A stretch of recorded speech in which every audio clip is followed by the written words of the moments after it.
You tell me when I can start that. Okay, Judge, you're ready. Okay, we're good? We're good. Commissioners, you all ready? Yes, sir. Good morning, everyone. I have a little echo. Is that you, Patty? All right. Today is Wednesday, May 6th, 2026. This is a special meeting of the Commissioners Court in Marfa. It's in lieu of the regular meeting that we were gonna have next week, but we are at the courthouse in Marfa. It is 10 a.m. And if I could ask for a quorum. Present. Commissioner Precinct 1, Deirdre Heifler. Here. Commissioner Precinct 2, Maria Fernandez. Present. Commissioner Precinct 3, Obed Sophia. Present. Commissioner Precinct 4, Ben Knight. Here. Thank you so much. And if we would stand for the Pledge of Allegiance. I pledge Allegiance to the flag. Flag, of the United States of America. To To the the republic which stands one nation, under God, indivisible, with liberty and justice for all. Thank you. And we'll move on to public comments. Any public comments? Public comments? Okay. We'll move on to our routine agenda items. Discuss and take action to approve budget amendments and or line item transfers. Ms. Sanchez, Yes, Dr. Mark. good morning. Okay, The first one's for the repairs and maintenance buildings and grounds from Water Bridge from the neighbor line, and this is $60,000. This is to correct line item transfer 26.22 for the meeting of April 22nd, 2026. It was posted to the wrong account, so I have to fix it. I recall that one was 40,000. It was, yeah, but we had already used part of that. Okay. So I moved 30,000, but it got posted into the same account, so I Okay. have to fix it. Okay, But I just have to make a correction there. very good. I won't interrupt. Yes, sir. And next one's again for road and bridge to capital outlay, $50,000. $11,690.36 from the salary of the county extension agent budget. Okay. And $3,309.61 from the car allowance from the same budget. And this is to cover HVAC for the new road and bridge yard. The next line item transfers to JP2 other services, $100 from education and travel to cover 2 new computer setup. And the last was to the operational Lone Star budget, operating supplies, $360 from other services, and this is to cover the purchase of 3 Brother active dog paint maps. That's the line item transfers. Okay, I move that we approve the line item transfer, Judge. okay, I have a motion. Second. And I have a second. All in favor? Very good, thank you. We'll move on to agenda, any budget amendment? Okay, we'll move on to agenda item number 2. Discuss and take action to approve the auditor's monthly report. That's, I did not have time to get it ready. Okay. And we'll move on to agenda item number 3. Discuss and take action to approve the treasurer's list of claims and bills.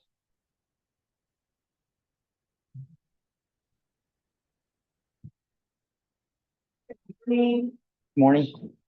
The amount that claims and bill today, I don't know if you have 10 minutes. To look over them is 185, 820 and 83 cents.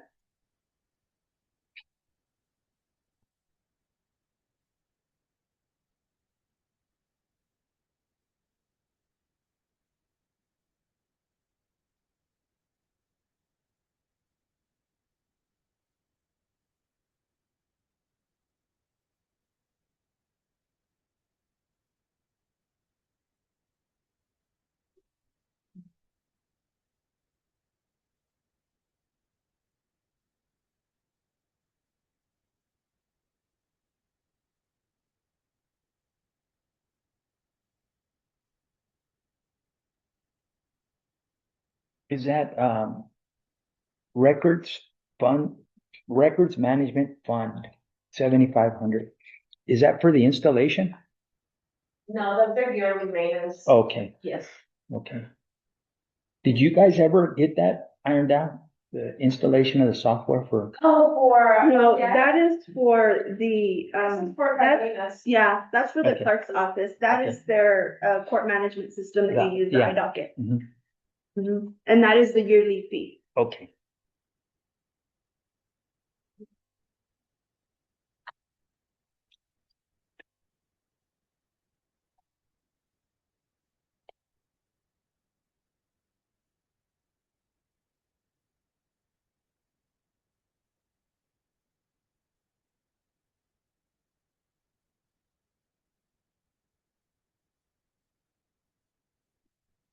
I'm gonna move, we pay the bills as presented. I have a motion to approve the bills. No second. I have a motion and a second. All in favor? Aye. Thank you. You're welcome. And discuss and take action to approve the treasurer's monthly report. I'll tell you how that is. Okay. We'll move on to the discuss and take action to approve the previous commissioners court minutes. I have a deal on the 414 agenda. Okay, Um, 414, Yeah. 448. Oh, there's a few more. Hold on. Let me it's a see. special meeting for the Colonia. Okay, We had booster pumps added and it's not in the oh, in the in the discussion. discussion. Okay.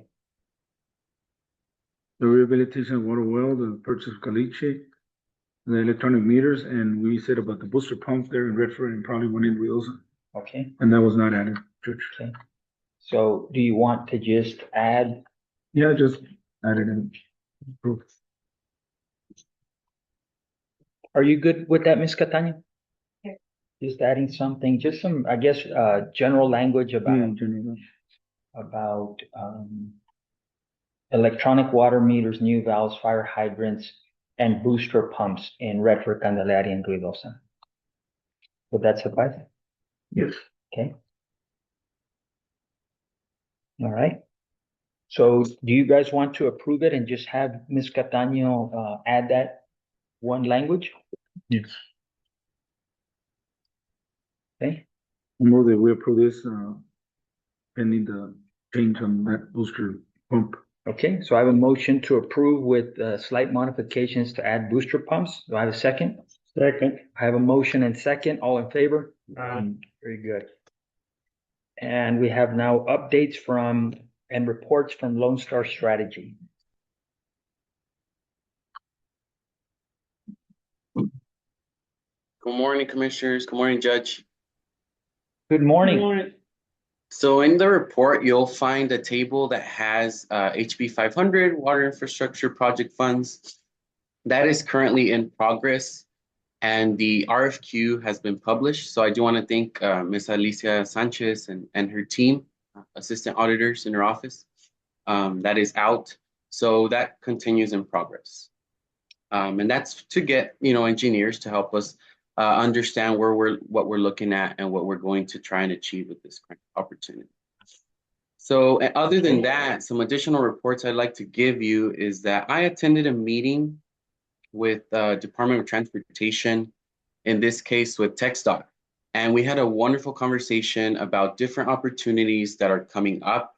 Some of them already closed, but there are some things that we should look at before we apply for those. But one of the opportunities that was open, I did add to this agenda, so we'll get to that in a bit. And it's all related to any road upgrades, maintenance improvements, safety, and all of that. Yvette Utley had attended the Texas Water Conference and met with the Texas Water Development Board, especially on HB 500, just getting more information, what it's looking like. And she also attended the West Texas Judges and Commissioners Conference with various sessions on other funding opportunities. And then Miss Amanda Newton, project manager for the RLEM program in lockstep with the railroad, hosted an event and had community stakeholders, elected officials, and a lot of representatives from the rail industry there One of the prominent ones I'd like to mention is Mr. Stan Metter. And Miss Amanda Newton is on this Zoom meeting, and I'd like to defer to her to just kind of give an update and how things went and all of that. Good morning, everybody, commissioners, judge, and members of the community. I just want to take a few minutes to thank everyone who supported the Railroad Soft launch event that we had last week in Presidio. Honestly, the turnout exceeded my expectations, and what stood out to me most wasn't just the attendance, it was the quality of the conversations happening in the room. The citizens and local leadership, workforce representatives, the Texas Pacific, and industry professionals all showed up because they genuinely care about the future of this community. You could feel that the people wanted opportunity here again, and the railroad has always been more than tracks through the town. Historically, it represented connection, trade, jobs, movement, and long-term economic survival for the region. Seeing people gather around that possibility again was very meaningful. We also had a very positive response from Stan Metter with Texas Pacifico Transportation, and I think that matters because it shows there's real interest in this conversation in restoring the strength of the freight movement and the regional partnerships in Presidio and West Texas. One thing I want to emphasize is that we have people in Presidio willing to work. We have a community that has economic momentum, and we have multiple industries looking for alternatives. All, and we have a geographic position that still matters. The event reminded me that Presidio still has people willing to show up for their town and county, and I'm grateful to everyone who attended, to the local business to help support the event, and to the county and the judge and the leadership from the city willing to continue the discussions moving forward. I believe that conversations like this are how larger opportunities begin. I have plans traveling to San Angelo in the next few weeks to understand the roles and training that are needed in Presidio, like rail master, rail inspection, and to make the Texas Pacific Railroad in Presidio successful. Thank you. Thank you, Ms. Newton. Thank you. And I think if there's Thank any you. other questions, anything on the report, anything about the event, just let me know. I And do not that's have just any enough. further questions. Thank you so much, Ms. Newton. Thank you so much, Ramon. I think you're still on the hook for the next item. So, and that's just a update only. So we'll move on to our regular agenda item. Agenda item number 7, discussion with action to approve the update of the NACO RLEM subgrant agreement. Yes, so this should be to approve the updated subgrant agreement. This one had been approved, if I'm not mistaken, October 8th. And basically what changed was the way that the funds were paid out. Rather than in 2 bundles, it's 1. And that's the main change on this agreement. And basically, once this is approved, I would get this to NACO and they'd start the reimbursement of the funds that the county had put out immediately. So, and anything you want to add to that, Ms. Sanchez? No, sir, I spoke to Ramon about it, and we're just waiting for them to reimburse us. We have 25,000, we're waiting on the remaining. The other 25,000, and hopefully we'll close this out. Yes, sir. That was a lot of work for that one. So, they say all the time that nothing's free, and we spent a lot of emotional energy on this project. So, so I'll make a motion that we approve the updated NACO RLEM subgrant agreement. I'll second. I have a motion and a second. Any other discussion? All in favor? Very good. And agenda item number 8, discussion with action to allow Lone Star Strategy Group to apply for the US DOT Safe Streets and Roads for all on behalf of Presidio County. So. Yes, so as promised, I know I mentioned that I had a meeting with, in this case, TxDOT But I also went ahead and kind of, dived into more detail about other funding opportunities. And I did say I was going to bring one, so here's one. Basically, this is from the U.S. Department of Transportation, and it basically would help with already existing, like if there's sidewalks, basically improvements. This is all about safety, data on temporary crosswalks, anything like that, just kind of improving that infrastructure. One important part of this is that should we apply, should this be approved, we would be applying for the planning and demonstration part of this grant. Presidio County does not have a plan actually from the U.S. Department of Transportation currently. And what this would help us do is actually once we are awarded and we get a planning and demonstration grant, we would be able to make an official Department of Transportation Presidio County safety grant or plan on the actual existing infrastructure. And that would allow us to then apply for the bigger construction grants for anything on roads and other maintenance. The only thing that I would like to advise and let the court know is that this grant does require a 20% match, which is pretty hefty depending on the amount. But I do want to reiterate that this is the first step to being able to apply for bigger construction grants.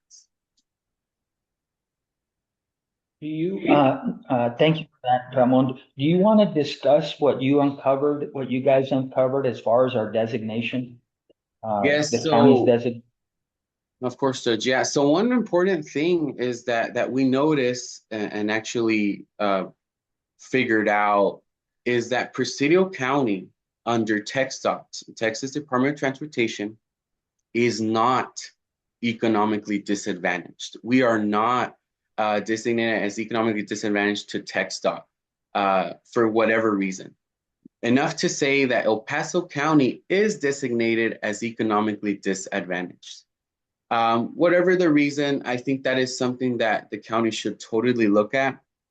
And we've already actually started some conversations. The judge will be meeting with a group that is more than happy to help try and see what can be done if the designation can be changed. And this in turn would help the county as a whole start receiving more resources. Not only that, for example, in this case, and this grant itself, we don't qualify for a free match waiver, unfortunately, because of the different designations. Should the designation change and they see us as economically disadvantaged, then we can start getting those waivers amongst the other opportunities that we can apply. I don't understand why. Rigo, I'm sorry, Ramon, I have a quick question. Go ahead. Do you know how and when those designations are done and changed? If we're potentially up for reconsideration of designation, that I think would be really helpful. No, and that's going to be part of the discussion to really, look at everything, look at all the details. When can we change it? What do we need to do? And I'll get that information for y'all as well. That would be great. I don't know why we're not economically disadvantaged. We're what? The poorest county in Texas. Yeah, one of the poorest counties in Texas. In the world. In the world. How did we, and I'm just running my mouth, but how did we get there? Yeah. Well, I think Ramon brought up the point, which is El Paso is, and I'll tell you, just yesterday, I was going through a lot of TxDOT studies and then all those projects that are funded and unfunded. You would not believe in the hundreds of millions of dollars that funded projects for El Paso. Obviously, if they have that designation, they're going to get extra points. You move up the food chain. And for us not to be there it's stunning to me as well. I have, so tomorrow I leave, no, actually tonight I leave. I'm going to be with Mayor Baeza and myself, and we're going to go visit a transfer station in Chaparral, New Mexico, which is, again, this project we have with the landfill stuff. And then right after that meeting, I'm going to meet with LOI, the engineers in El Paso that have experience with changing those designations, and they've been successful in the past. So we're gonna discuss that issue in the evening. How can we get this ball started? Again, and hopefully answer the questions that Ms. Park has, which is, when is it designate? Can it be immediate? Is it gonna take a year? Does it have to go before some sort of committee? I have no problem. I have no doubt that we're gonna be able to show them that we're worthy of that designation. And I don't think anybody in this room is gonna say that we don't need road improvements. We're looking at the costs of, you were mentioning your visit with Mayor Baeza earlier today. Yes. You've been looking at the cost of aggregates, materials. We were going over some of the the last TxDOT request that we made for materials, hasn't been fulfilled. And again, it goes back to the same thing. TxDOT first has to claim its surplus before they can even give us a drop of emulsion or one rock off a pile. So we run into those issues and it's tough. But we all recognize that our roads need a lot of attention everywhere. Yeah. Everywhere throughout the whole county. So Thank you for taking that on. I agree with Commissioner Knight. I have no idea how, if we were considered for this, I have no idea how we were possibly not given that designation considering our economic position. And let me know if, Judge, whenever you find more information, let me know what I can do to help because that obviously needs to change. well, I mean, I go back, we have such limited budgets, and I don't care where you're at. I don't care if you're in Marfa or Presidio or the county, our limited budgets, and you look at the cost of paving and the checkbook that TxDOT has versus us. And it's not even funny. So I think that would it'll at least help. And then I think the other thing that I like is we're kind of moving toward doing some interlocal projects, looking at saying, you got a problem, we got a problem, they got a problem, let's all solve the problem together. So, and I think that there's strength in numbers. So hopefully we'll be able to keep up this relationship and keep this ball moving. I want to recognize that I have Mayor Ferguson. He just walked in. I don't know if you want to chime in on this. As far as the EDC designation? Well, that and everything we got going on. We've got the landfill project going on. I know you sat in on that meeting with us and we're looking at roads, and designations and things. I don't know if you have anything to add. Sure. Oh, I know Commissioner Escondrillas and I have talked about possibly county, Marfa, Presidio working together for road paving, street paving, which is a fantastic thing to think about. So that's just an example. We're looking. I'm all in on working with Marfa and the county again on like a county, regional, whatever you want to call it, landfill, where we get the job done and all the parties involved, get to take care of their constituents. So yeah, it's and you can count on Presidio every step of the way to be a part of any kind of collaborative work in that regard.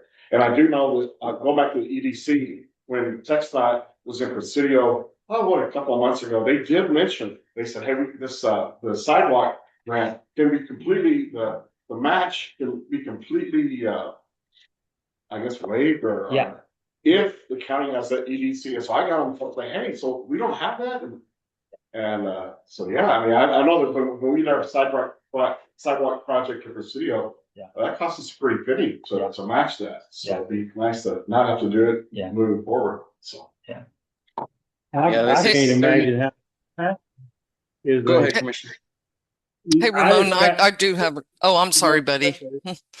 No, I just came back from El Paso and there's literally billions of dollars in infrastructure being built on the east side and the north side.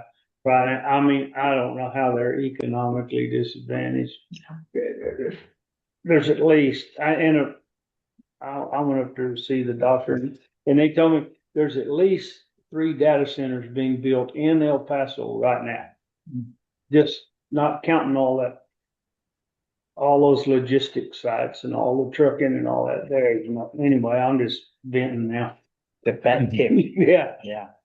Yeah, so this is certainly going to be a priority and something that needs to be looked at. And we're grateful that as we've been looking for more opportunities, this came up. So I think it's going to set precedents. But I think going back to the item, this opportunity that we have at hand, Again, it is a 20% match should we be awarded it. And we would be applying for a planning and demonstration grant to help with existing infrastructure, but actually setting up actual studies, data on anything safety, whether it's crosswalks in any of our cities, anything like that. So Ramon, that was one of my questions. You were talking about planning and demonstration. I actually looked at the grant package and good on you for finding this. So the planning and demonstration, that if we get that grant, that would create a plan that would be like a roadmap that then we would be able to go after an implementation grant. Is that correct? That is correct, Commissioner. Okay. Thank you, Ramon. Basically, it's the first step to getting to those bigger grants. Gotcha. Thanks. And I'll just remind the court, Ramon mentioned the 20% match. We don't know what the number is. We can always apply. All he's asking for is permission to apply. And if it leaves a bad taste in our mouth, or if we see that we can't afford it, then we can always refuse it. So this is just the initial step. So any other discussion? I'd like to make a motion that we allow Lone Star Strategy Group to apply for the US DOT Safe Streets and Roads grant application. Second. I have a motion. I have a second by Commissioner Escondrias. All in favor? Aye. Good. Thank you, and good luck to you, Ramon. I know you're going to be sitting today on some grant opportunities for railroad safety. So I appreciate you doing that. Thank you so much, Commissioners. Thank you, Judge. Okay, thank you so much. So we'll move on to agenda item number 9. It's a discussion only. I think just for us to kind of, in the spirit of cooperation, for us to start talking. I know we've seen this where an interlocal got expired, or we never had one for this, or we never had one for that. So I think what Commissioner Escondrias is trying to see is there a more constructive way of us doing this? And that can be more encompassing, but I look forward to what he has to say. So. And back when we were in city council, we did a lot of projects with the county, with the school, with the city of Presidio, and it worked. We combined the resources, the personnel, and we got things done. So that's what I'm trying to do now with the county. I believe there should be some interlocals. I don't know in the past, but this is for us to get together and start doing projects throughout the county, city of Marfa, city of Presidio, and actually the county. So I talked to Mayor Ferguson about it, and he's on board. I talked to Manny this morning, Mayor Baeza, and he's on board. So I think something good is going to come out of this. Yeah. I just throw in that besides the Presidio ISD, you might throw in Marfa ISD. I know we've had. I thought he was putting on because he says city of Marfa.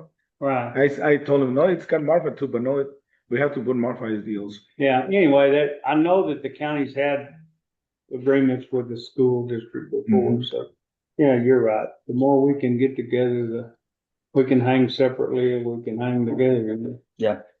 They have in a day and time when 4 counties and 4 school districts are not oil field counties, we need to do everything we can to be consolidated. Yeah. Yes. No, and I apologize on that because yeah. I was trying to put Marfa and Presidio ISD. So right. My fault. Yeah, no, right. But it's correct. We have to include everybody. Yeah. This is the whole county's project. So, and I was thinking about doing Brewster County and Jeff Davis because we started this deal with the EMS, and then we didn't approve because it was misworded. Yeah, so this could go on as interlocal between them, and probably we can get more out of them, you know? So, right. Commissioner, yes. What is this interlocal agreement for? This is to do projects throughout the city of Marfa, the city of Presidio, and the county But together. what specific, because usually interlocal agreements have to be specific to what you're trying to work with. Well, that would have to talk to our attorney about it, so we can word it correctly. Yeah. Right now, it's just a discussion, so we can put it on the table, see what you guys think. It's a discussion only, just for us to have these conversations, just to have an open conversation. Yeah. I was in a meeting yesterday. What is today? Wednesday. I was in a meeting Monday at Sol Ross, and it was very prominent businessmen and women. It was a lot of elected leaders, and they are very concerned about the enrollment at Sol Ross, and the lack of students, and everything that goes with it. And obviously they're worried because that's a big part of Alpine. And we have more and more kids that either aren't going to college or they're going to college elsewhere, and they're not going to Sol Ross. So, and that would be a huge, I mean, it's kind of like doing away with a hospital. Yeah. But we go back and we talked a lot about demographics. We talked a lot about the impact of things like the homestead exemption, going from 100,000 to 150,000, 140,000. We last year in total, the county collected $16 million in property taxes. We think that number might be 14 million this year. It's going to hurt everybody. Every taxing entity, it's going to hurt. Wow. So again, if we're not anticipating that's coming down the road, and we don't start addressing those issues, we will fail. And so we need to be more coordinated when we do these things. Do more with less. I hate to say that, but I think it's the truth. So Do you want to? I applaud Obed for bringing it up as a discussion, any kind of interlocal agreements. Last year when I started my term, I did a lot of research in the Interlocal Cooperation Act, and I've now drafted multiple local agreements since then for the county.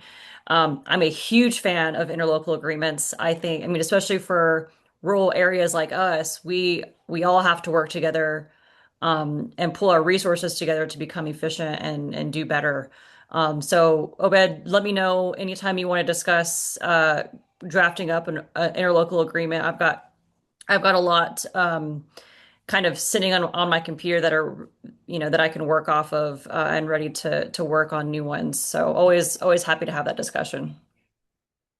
Thank you. Thank you. okay. So Judge, just clarification for me, it's my understanding that we have both city and county as well as tri-county interlocal agreements for emergency response, right? We're talking about one more for business infrastructure. Yeah, it's more oddball issues that we haven't addressed, like paving projects, and others that we've pretty much just always done on our own. I'll give you an example. What was the name of that aggregate company that you went to go visit? Capital. And there's a price point per ton. And then in volume, there's another price point. And then so again, strength in numbers. If we do this, we pay this. If we do that, we pay this. So it's just about, who knows who has a truck, a dump truck that can go get it. That'll save us money. Mm-hmm. So it's just the beginnings of these things that we've always left out, that we've always done on our own, kind of bring them together. I do recognize we've had like the fire, like EMS, law enforcement is a given. Those guys they're going to go show up. If something happens to an officer, they're all going to show up. So, but yeah, this is more about the road, water, infrastructure, the wastewater, trash. It's the duties of governments that usually we overlook, that we take for granted. I'd like to correct one thing though, y'all.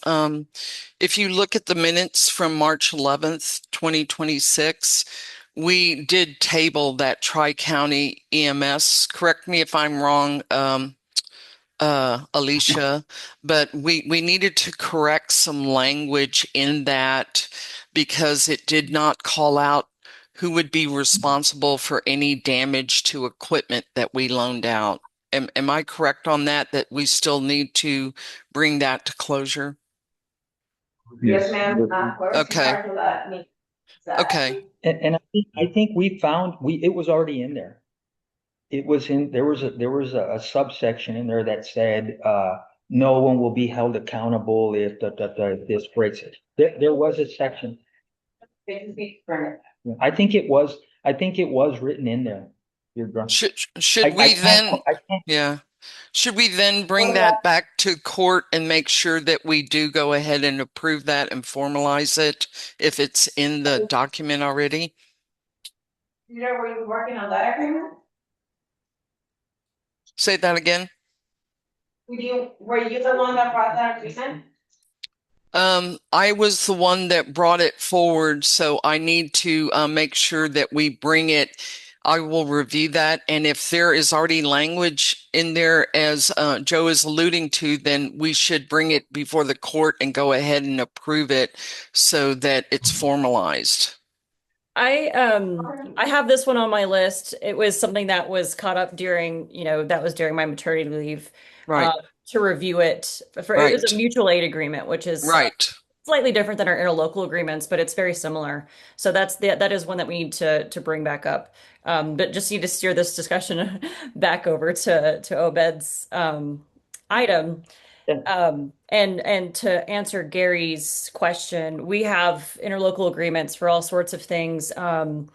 We have them for tax collection, EMS, like you mentioned, jail housing of inmates, interlocal agreements between MPD. We have all sorts of interlocal agreements. And I think they're all necessary around here. So this would just be another interlocal agreement, but they're all specific to different projects and different subject matters. And this one would be, it sounds like, Obed, you can tell me differently. This one you're considering that you're discussing is specific to paving of roads. Yeah, paving and other infrastructure that we might need. Yeah. So it's basically all infrastructure. Yeah. Well, and that's what we have found. What we have found is we do one interlocal, and then it has a certain set of rules, and then it expires and we forget about it. And then another one follows another calendar, or one says, every 5 years, one says every one. So kind of like where we can be a little more strategic and say, okay, they're all going to come up and where we're going to take care of them in one fell swoop. Yes. I don't know. Just make it easier. Any other discussion? Mayor, do you have anything on this? Once again, we're on board with this, so Okay. we'll support you all 100%. Thank you, man. Okay. And Mayor, I know you missed the public comments. I don't know if you wanted to talk in public comments. I'm sure for the properties, is that where that typically happens? Those kind of comments? Or oh, no, are you talking about the properties north of the city on the highway? dumping ordinance. oh, okay, Is okay, it yeah. for the dumping? Yeah. Okay, Yeah. okay, we'll get there. We'll get there then. So we'll move, that was agenda item number 9 was discussion only. Number 10, discussion and possible action on how we want to approach the HVAC system for the Presidio Road and Bridge County Yard in Presidio, Texas. Yeah, this was something that was not brought up, as we've been doing the construction on that yard. Which you're very pleased with. Yes, it's going real well. We forgot about the HVAC system, so Ruben had bought in the past a mini split for that office, and it's pretty big, so we're gonna have to have another mini split put on there, but the restrooms are not gonna have any heated or cooling, so I suggest that we go with the HVAC system with, ducts and all this nice stuff. It goes, the estimate I have is for 13,000. And the other one with the mini splits is around 3,000. So we would have to purchase another mini split for that office. So that's why I wanted to bring to the court, see how do you guys want to approach it? Do we do the mini splits cheaper or the good system? Obed, go ahead. Yes. Obed, so you're Commissioner. saying that we already have one mini split, but we would have to purchase a few more in order to be able to cool the restroom facilities and the rest of that office for the new road Yes. and bridge. I'm in support of your movement towards the HVAC system. It's so much more efficient. And I'm familiar with mini splits and I have one in my house, but I would be in support of the HVAC system for that facility because it sounds like you've looked at that closely. Yes. What's the cost of the mini split The that, mini split, I can tell you right here.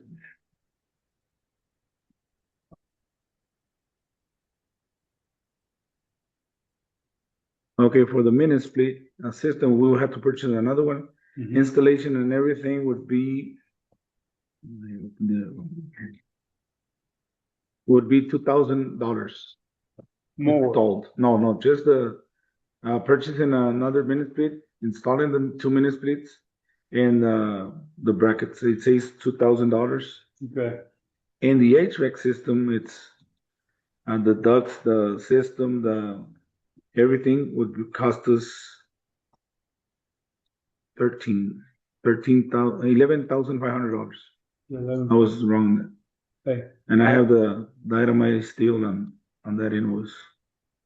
I guess the question I have is, if we put in the HVAC, will it outlast the mini splits and is it a better system in the long run? In the long run, it does, and Will it last? cost-wise, it would be much better for the county to have the right system, not just a mini split. A stopgap measure that. Yeah.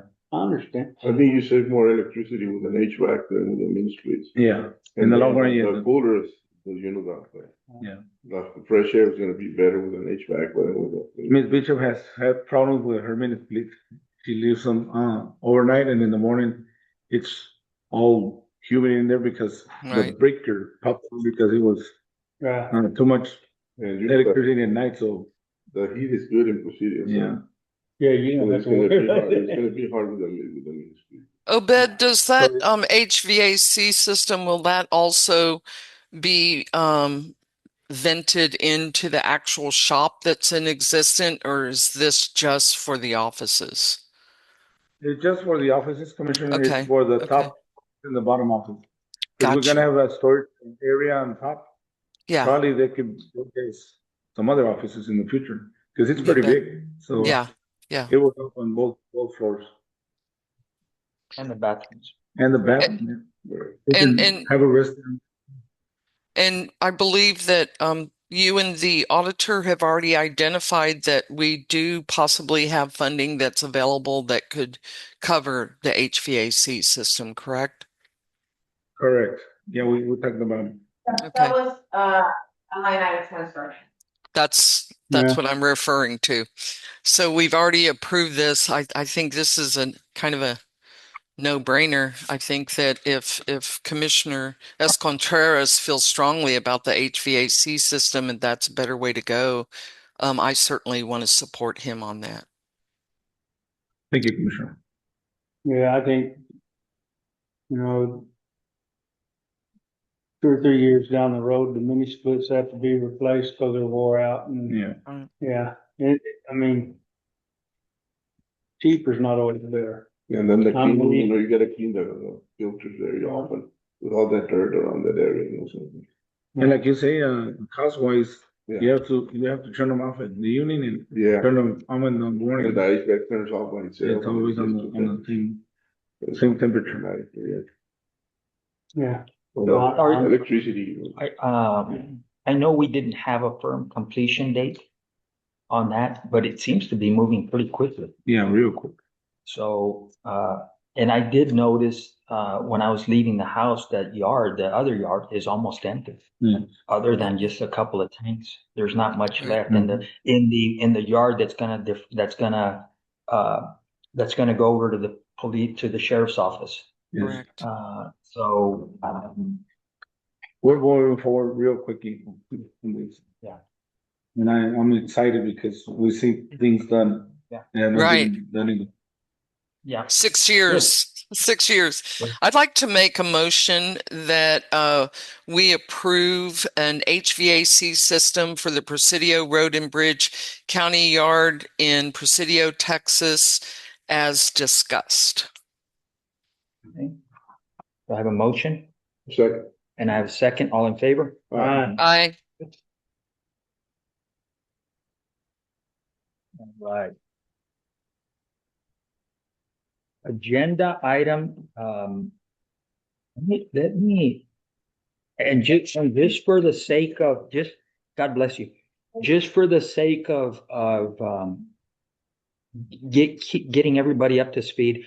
Agenda item number 12 was gonna be a discussion only regarding assignment of a 911 address to a property located on Russell Street in Shafter. And I had Matthew Stevens, who's the one that wanted to bring this before the court. His wife's father passed away. So, and so obviously, we're going to table this. I did discuss, I know the other interested party was previous Judge Monroe Elms. So I'm going to table number 12. Joe, may I ask a question real quick though before you table it? I'm seeing that we have some of the Rio Grande COG folks on the call. I'm confused about how we as a county commissioners court can do any kind of an assignment to a 911 address on property that's located on Russell Street, because Russell Street is not even a county road to the best of my knowledge. And I have had lots of discussions with Matthew, and I'm happy to table this, but I think we as a court need to understand that is not in the purview of Commissioners Court to do. So let's do this. Obviously, and I'm good with leaving it on, and we can have a discussion just in-house. So Okay. if you want to, let me go ahead and let me get back on track. Okay. And let me go back to agenda item, if you guys want to jump it, I have the mayor here present, and I have I hadn't even noticed cases on here. So either or, you want to stick with the agenda as is, 11, 12, or you want to go to move them up? Judge, are you in a hurry? I mean, Mayor? No? Good. You want to just leave it as is? Yeah, let's go, if you want to, let's go back to 11 and get it taken care of. All right, let's go back to 11 then. So And then we'll- I'm gonna call agenda item number 11 discussion. I don't know why it has with action. Did I want action? Number 12, discussion only regarding assignment of a 911. No, on number 11. Did I put discussion with action, or did I ask for discussion only? No, it's got action. I see action on there. Okay. So, discussion with action to review the Presidio County unauthorized dumping and junk vehicle control ordinance with the city of Presidio. So the city has an ordinance as ours was. As a matter of fact, I bumped into it yesterday. It was passed when Judge Guevara was sitting here, and I want to say it was, is it 8 years old? 7, 8, 6 or 6 plus years old. Yeah, May 26th of 2021, I believe. Okay, so 5 and some change. But Mayor, I know you asked for this.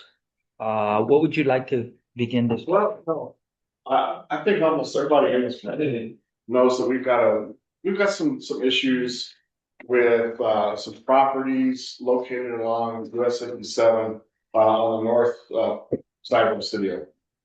And not all of them are problematic. We've got several Transmigrante operators that do a pretty good job of keeping things organized. You know, it's not but the most beautiful thing ever, but they take care of things like they should.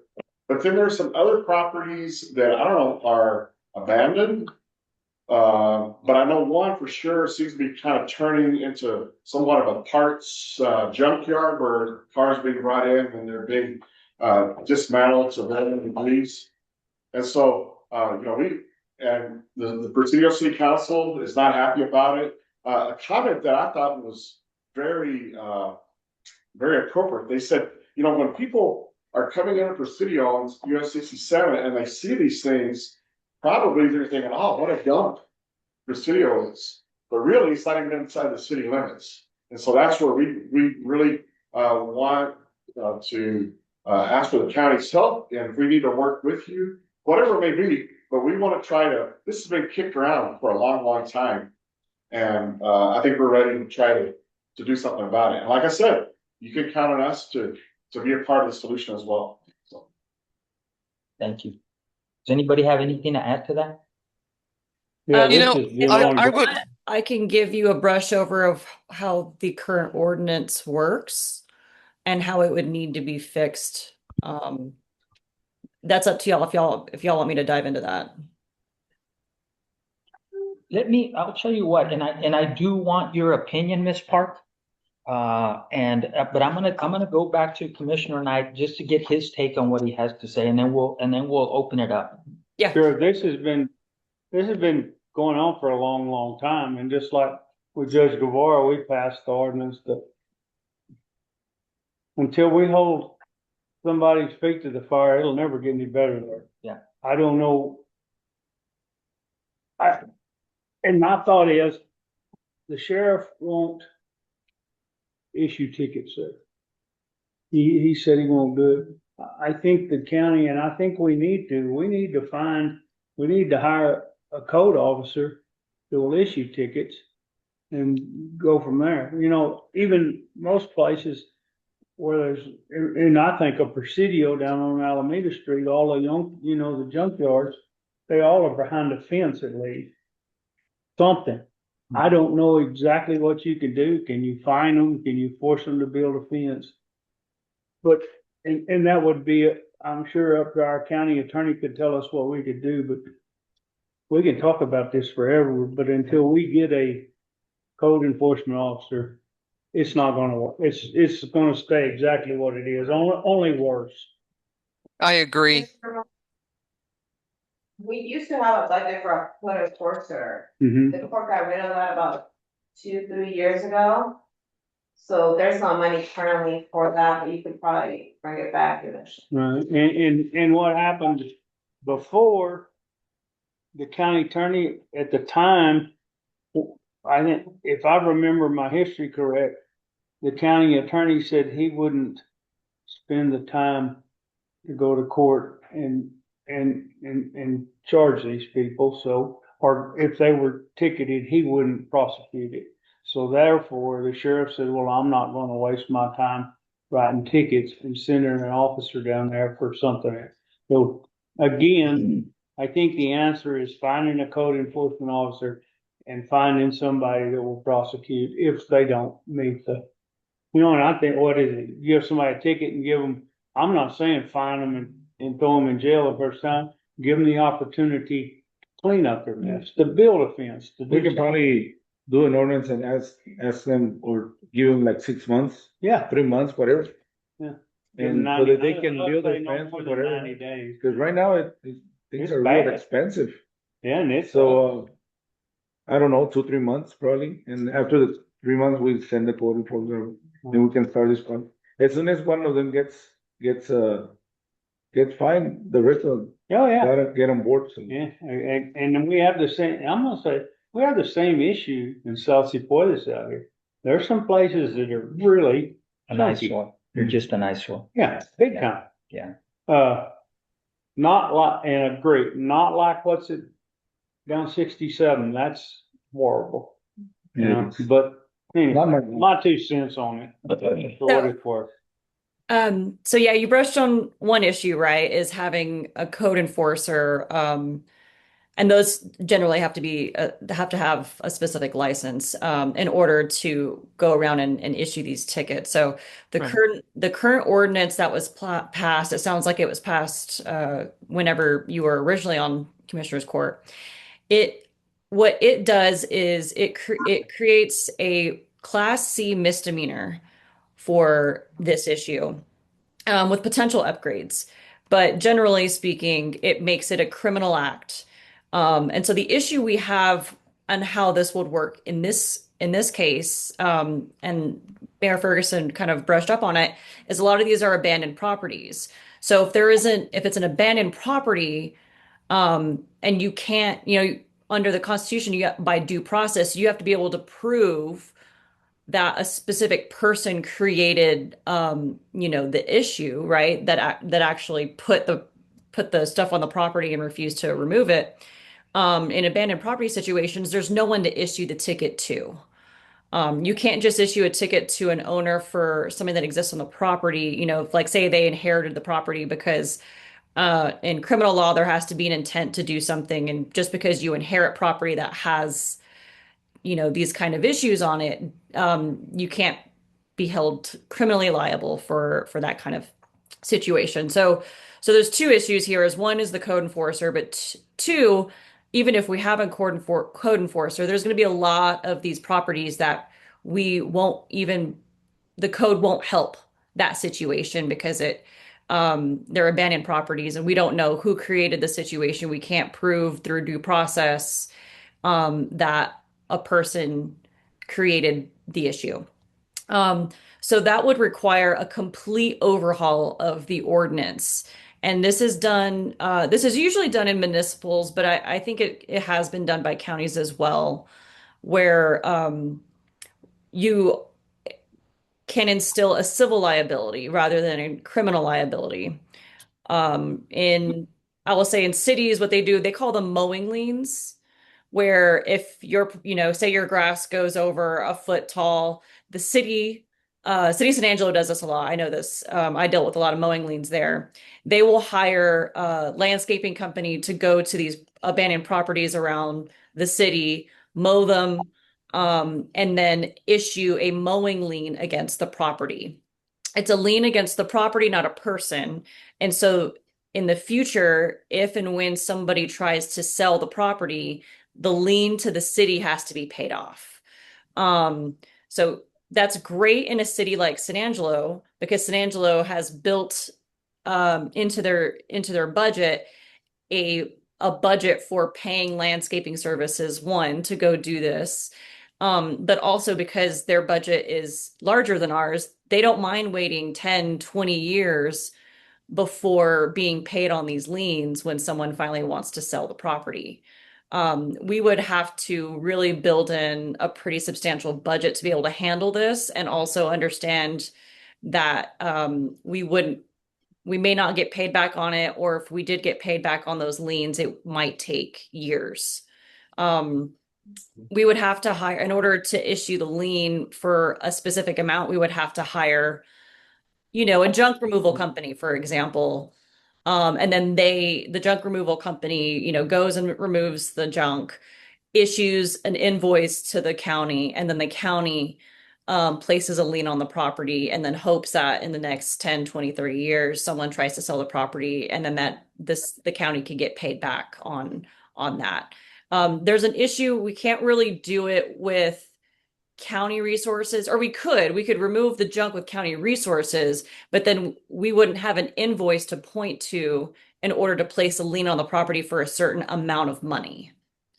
So then if you did an ordinance, but then you didn't hire a third-party company to actually do the junk removal, you wouldn't really be able to place a lien for a certain amount. So there's several issues to weave through here, since we're a small county and not, a big city, a larger city like San Angelo or Midland with larger resources, to figure out how to best handle this.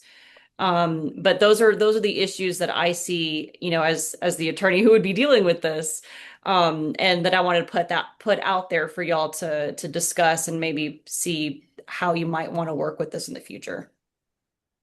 So Blair, would it be wise then, you bring up a lot of great points.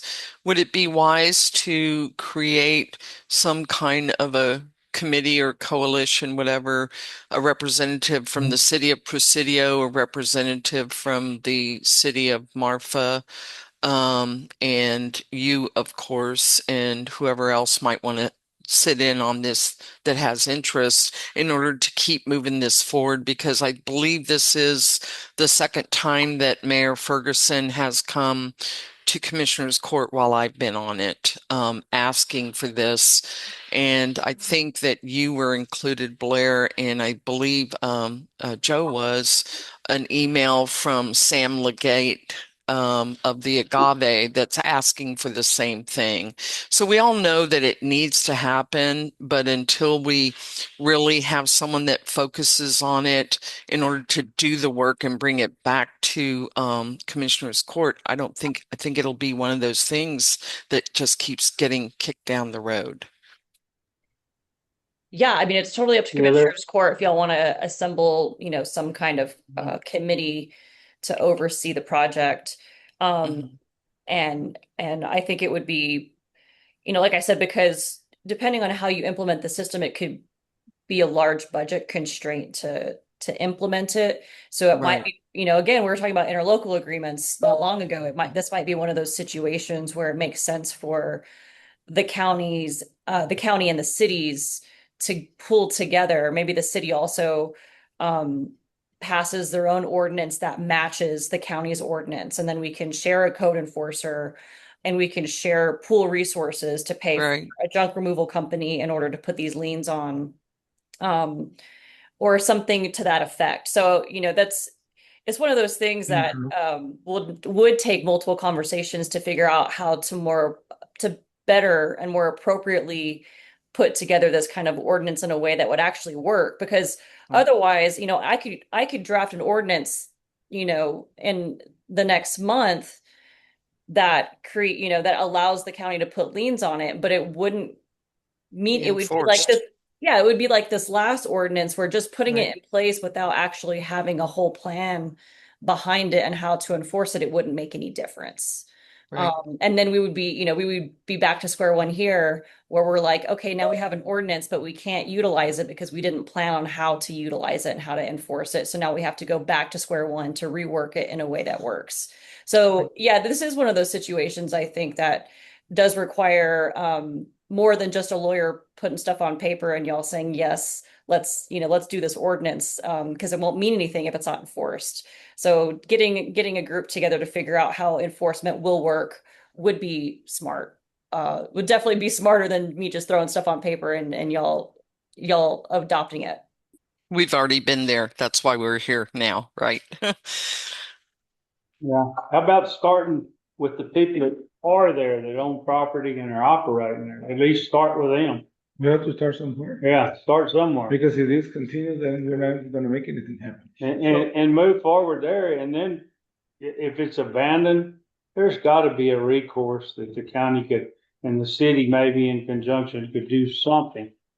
I mean, and it obviously takes some research on the county attorney's part, but yeah, and that's where the civil penalties come into place. That's where you have an ordinance, in order to do mowing liens, where the county pays a junk removal company to go and clear the property, and then the junk removal company invoices the county. The county would then of course, have to pay the invoice in order to issue the lien for that amount on the property. And then in the future, if someone tried to purchase the property, that's how the county would get paid back. right. Those are, I understand. that's the what about the people who are there that are operating now? Somebody that does own that property. Well, buddy, who would be the one that's going to those people? I mean, we have an ordinance, but we don't have an officer that is enforcing that ordinance. Well, obviously, we would have to move forward with a code enforcement officer, at least for the people that are operating something. Right. Just, And I agree. I would say a law enforcement officer, if he has the certifications to do compliance or environmental or anything else, there's probably a certification that they need. But the answer could be not an officer, a code enforcement officer, but a certified peace officer. So that could be one. yes. The point I want to make is, I believe that most people want to do the right thing. And I think some, just by telling them, they will comply. They don't want to be in trouble, and they want to be good neighbors, and they want to be good stewards. So I think just us even telling them, hey, you need to do this. I think you bring up a good point, Commissioner Knight. Myself and Commissioner Escontrias have been requested by the Transmigrante businesses. They want to meet us. It's about another issue. It's about the hours of operation, because now, I mean, it's full. The yards are all full. Right. And only so many vehicles are allowed to cross per day. And what you're finding is some of the smaller Transmigrante businesses are getting left behind, and they feel like they're getting taken advantage of. So the big boys show up first to line, they eat, and they eat their fill. All their vehicles go through, and what should be a 3-day stay in Presidio is turning into a 5 or 6 day stay. So, and that's what they want to visit with us about. We're trying to coordinate a meeting with them now. But I think we might be the mechanism to start those conversations with them, because I don't know, what are we up to now? 8 or 9 Transmigrante businesses? Yeah. So I think that's a good start. I think it's a good start. And again, I do believe this, because I noticed it at my house when I started landscaping and cleaning up and painting. And guess what my neighbors started doing? They started doing the same thing. I didn't force them. I didn't tell them they had to do that, but they started doing it on their own. I think, and it was probably their wives telling them, hey, he just painted his house. Why don't you paint my house? So that's probably what happens. But I don't think the goal is to be punitive. I don't think that's the goal. The goal is compliance. We just want it to be better. So Ms. Park, I don't know if there's anything wrong with me going and telling them, these businesses, as in my position as a county judge, just going and saying, hey, look, we really want this to be, it doesn't look very attractive when we're going, when you're driving into Presidio, you guys have a hot mess. And let's talk about things you could do to make it more presentable. Absolutely. Would you be open to putting? Okay. So yeah, so I would and I absolutely think that say that would be a great conversation. You know, they're wanting something from you, and it's extremely fair for you to ask for something in return. That is a concern for, you know, the city of Presidio, the county, the citizens, and that would be helpful for everyone. So I 100% agree with you taking that approach. What happened to me in Pecos County, I had a small office. They had brushes and mesquites and stuff. And they sent me a bill, $175. And then by the time I got the bill, it was the next week. So the next week, following week, I got another one. So by the time I thought it was the third week, so I got another one. So I told them, hey, live in Presidio. By the time I get mail, I mean, it's already 3 weeks. So they told me, you have to clean your locks. And now you can come in the office and we can arrange some payment. So they brought it down. But yeah, I got scared. I went, what the hell's going on? You know? So this is what's gonna happen with the people. Yeah. If the code enforcement officer goes and gives a ticket, and then he comes and tells them, hey, I'm checking you. They're gonna eventually clean it. So yeah. I mean, there's always people that take it for granted. Yep. That you're not gonna do anything, so they just leave a They property. leave it. But it's like the abandoned vehicles in Presidio. Nobody claims it, you know, it doesn't belong to me, you know, they just left it at your house. Yeah. But once you call the record to come and pick it up and they see that the vehicle is not there, they'll chasing, hey, I lost my vehicle, where is it? My van is missing, you know. Okay, so they go pick it up, but that will happen with the properties too. Yeah. Once you see that, they see that the other ones are doing the work, and then you might see a loader there, you know, fixing to clean up your property, and the owner will come up. I had a meeting, I want to say it was Monday, or it might have been Tuesday, with Marisa Quintanilla. And we were discussing the solid waste and the tire projects specifically. You would not believe, and in Mexico, they enforce it, the tread. Your tires have to have so much tread on tires that are in the back of your vehicle. So Mexico is trying to, I guess they have a problem with people taking and used tires into Mexico. And then they don't have much shelf life. So they use them for a couple of weeks and they take them off and then they throw them. So they're enforcing that at the port of entry. So when these Transmigrantes are going through 8, 10, 15 spare tires and they show up to try to cross to go into Guatemala, they're being told you can't bring those tires. So they're not going to take them where they got them. They got them in California or Right. Arizona or wherever. They're going to find the less resistant place to put them. And I'll tell you where that's at. It's dumpsters in Presidio. It's creek beds in Presidio. It's wherever or at the yard where they're at.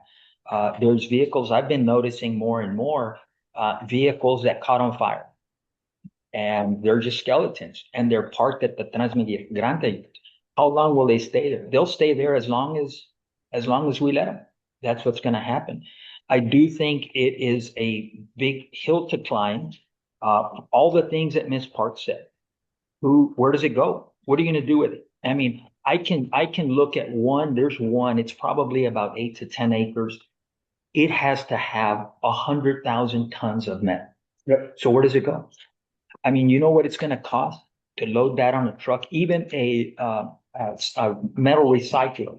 What's it going to cost to move this from here to where it's going to get recycled in San Angelo or in Odessa? Right now, Judge, about $5-6 a mile. A mile, $5 or $6 a mile Yeah. to move. So, What's the cost of scrap delivered now? Do you know? I think it's like 90 cents. 90, but by the ton. I don't know that. We used to sell it all the time for $100 a ton for the school. Anyhow, I know what you're saying too. I know the city recently sold us a metal pile that you all had. What'd you all get from that, Judge? That Pablo Rodriguez is right, say that. I want to say it was like $10,000 and it was a pretty good sized little pile, but it was a decent amount of money.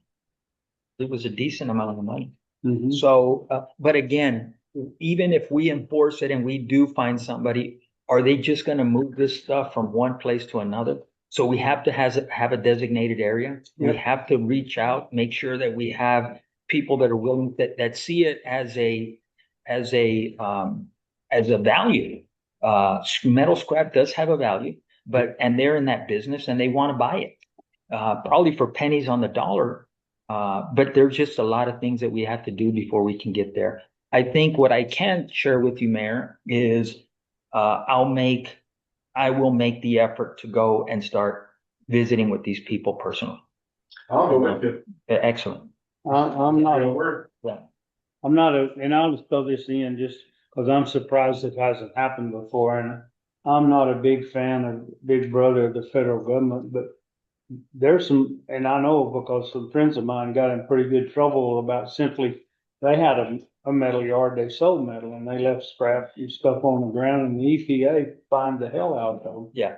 And the same thing with vehicles sitting on the ground, whatever, just sitting there broke down and they're leaking fluids into the land. Again, I'm surprised the EPA hadn't come in. my vision that regional landfill is doing something in concrete and doing something. Right. We can recycle all this, put it in squares, and if we have the train going, we can Yeah. put it on the train. Yeah. Because freight right now is, I mean, I'm a trucker. Yeah. Freight is high right now. And I don't know what scrap is worth today. I had a friend that paid for 2 gooseneck trailers, made his payments with scrap once a month. Yeah. Of course, it was it was like $190 a ton back then, so they'd take 4 or 5 tons a week, you know. Anyway, there is something to be made and somebody can make money at whatever the price is. Anyway. Well, let's go tug on some heartstrings and let's start there. Yep. Let's just start with knocking on some doors, shaking some hands and saying, look, here's a copy of the ordinance. This is what it reads. We're not ready to do anything with it yet, but we want you to know if we were ready, you'd be in violation. And we just want to know, what can we do to help you? How can we do this? How can you make it look a little more attractive? Sometimes even something as simple as parking the vehicles in a uniform way in a parking lot will go a long way. Versus just everything all over the place. There's a trailer there, there's a trailer there, there's a trailer here. So let's see how we can go forward with that. Is that good, Mayor? Yeah, that's for you. You just Tell me. when I'm you're in. ready to do it. I'm in. Let's get together soon. So Mayor that Ferguson, was a do you discussion. know if y'all as a city have an ordinance regarding junk? Yes, we do. Great. Do you mind seeing if someone within your office can send me a copy of it? I'd like to compare it to ours at the county and make sure we're all, as if we're all going to, people within the city limits, that we're on the same line. I'll do that. That would be great. Thank you. And Judge, if you are getting, if you're getting resistance from people or of someone who owns a piece of property but they're not responding to calls or anything like that, I'm happy to send threatening letters as the prosecutor. Because sometimes getting a letter from a lawyer is all it takes to get people to listen up. I agree. And I'm all in on that. We're gonna have to start somewhere, so we might as well rip the Band-Aid off. And we'll start very, like I said, I don't want to be punitive. We just want compliance. That's all we want. So let's see how far that gets us. So does someone want to make a? I don't know if we should take action or if we should just, it was a good discussion. I think it's a Table good it. discussion. Can we, I'm not. can we just pass on this, and do you want us to make a motion or anything, Blair? We're not gonna take any action. I think the action is just the mayor and I are gonna work together. Did we just say, Yeah, you did have action on there, so just motion to table is fine. okay, I got a question. What if the action were to allow the county judge to contact those people? That'll work. That'll work. Yeah, I move that we allow the county judge to contact the people that have the junkyards on Highway 67 north of Presidio. Okay, And at least begin a conversation. I have a motion I will second that. and I have a second. All in favor? Aye. And there are like I've had a couple of complaints about Shafter. Obviously, there's a lot of restoration going on, beautification, and there are neighbors complaining on each other. This guy has a junk pile out there. When's he going to clean it up? So this is something we're going to have to do something whether we like it or not, and I think it's a good first start. All right. So we'll move on to agenda item number 12. I have it as a discussion only. Now, I don't know how fair this is because, go ahead. Please go ahead. No, Judge, I think maybe I can expedite this real quick. Okay. The 911 addresses are issued by the call. Yes. And Casey is on here. Yeah. I don't know where we're talking about, Okay. but that particular piece of property may already have an address that we can look up. And I don't know if Casey can hear me, but she may be able to jump in on here. Let's have the judge open the agenda item before we start discussion, please. Yeah. So I have it down as a discussion only. Here's what I'm going to say. But obviously there's an appetite. I think Commissioner and Case want to visit about this. But just to know that I did contact Monroe Elms was going to be here. And I told him I told him the situation with Matt Stevens, that his father-in-law passed away, and to table this, and I'd put it on the next agenda for discussion. And then I talked to Monroe Elms and told him my intention is to request for Commissioners Court to table it, but it sounds like there's an appetite to start the conversation. So I'm saying that in open court just to know that I think what Mr. Stevens wants and what Mr. Elms wants is to be heard. They want to have their 5 minutes to come up here and tell us this and to make the argument. I hear everything. I've heard about Colonia. I've heard about the existing plats, deeds, right-of-ways. So I don't know if it's fair to have it without them, but I'm willing to continue if you guys want to give your 2 cents. I just don't know if it's fair for the two guys that have the biggest stake in it. I feel that, Joe, I just think that while we have Annie and Casey on the phone, it would be good just to educate the court as far as what we can do, and then we can definitely bring it back. Monroe did call me this morning in Newfoundland to talk to me about it, and he's been texting me regular.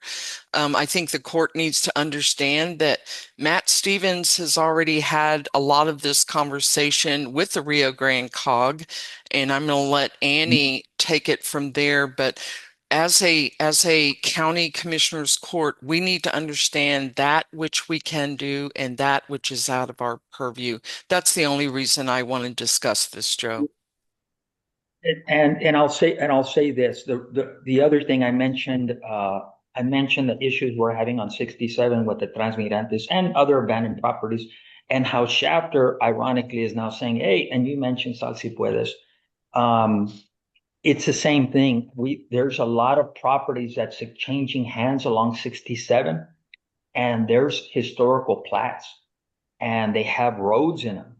And the roads, obviously, Presidio never grew the way they initially anticipated that it would grow.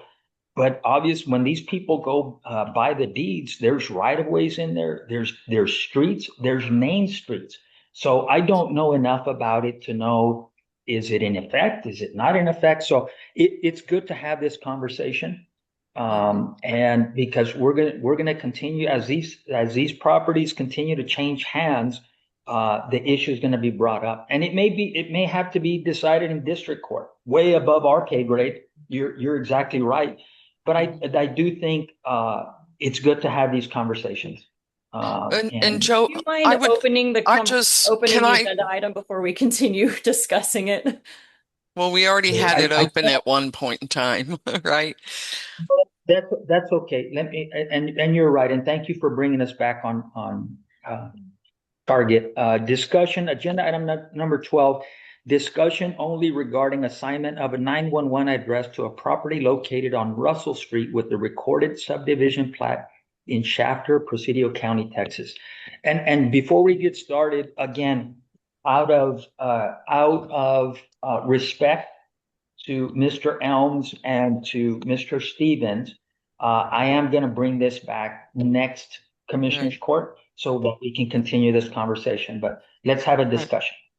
So, Joe, one thing that I got confused when I saw your agenda item is this is somewhat two different items. One is a 911 address for a property, and then when you get into the recorded subdivision plat, that is a whole nother can of worms dealing with the Colonia prevention laws. And as you stated, yeah, that plat has been in place since the 1930s, but there have been positions in which the Attorney General has taken and says, and I believe that's mostly what Monroe Elms has been trying to preach to you.